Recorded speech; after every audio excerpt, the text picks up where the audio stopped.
Anatomical divisions of nervous system: central nervous system and peripheral nervous system. In the central nervous system, we include brain and spinal cord, parts of brain, forebrain, midbrain, hindbrain, forebrain having the telencephalon and diencephalon. Telencephalon includes cerebral hemisphere and diencephalon includes thalamus and hypothalamus. Peripheral nervous system, it includes peripheral nerves and cranial nerves. Functional divisions of the nervous system: somatic nervous system and autonomic nervous system. Somatic nervous system includes sensory receptors, integrating centers, afferent neurons, and motor neurons to the effector organ. Autonomic nervous system, which includes vital organs and smooth muscle specifically, and it includes sympathetic division, which is thoracolumbar, and parasympathetic division, which is craniosacral.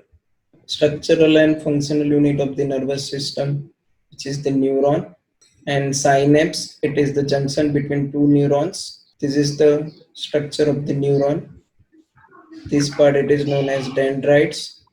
This is cell body. Here it is the myelin sheath, and this is the axon.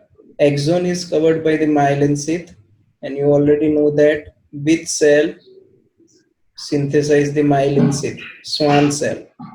The central nervous system includes the brain, spinal cord, brain, parts of the brain, forebrain, which includes telencephalon, it is including the cerebral hemisphere, diencephalon, which includes thalamus, hypothalamus. Second part, midbrain, it is also known as mesencephalon, which includes tegmentum, substantia nigra, and tectum. Hindbrain, which is also known as rhombencephalon, and other parts, pons, medulla, and cerebellum. What do you mean by nuclei and what do you mean by ganglia? Nuclei, these are the cluster of cell bodies in the central nervous system. Ganglia, cluster of cell bodies in the peripheral nervous system. Functions of brain, there are 100 billion multipolar neurons. It is responsible for processing of the sensory information.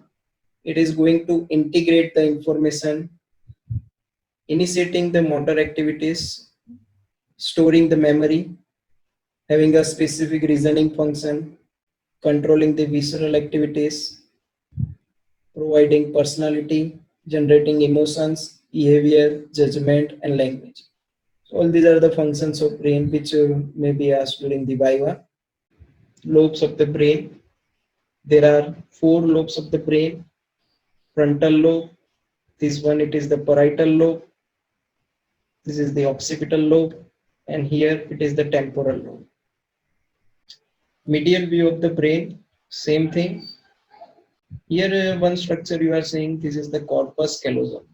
Corpus callosum joins the right hemisphere with the left hemisphere.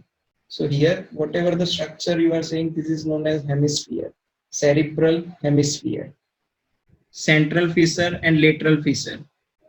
Whatever the elevation is there on the surface of the cerebral hemisphere, these are known as gyrus, and whatever the deepened area between two elevations, it is known as fissures or sulci. So there are 2 major fissures or 2 major sulci. One it is the central fissure and another one it is the lateral fissure.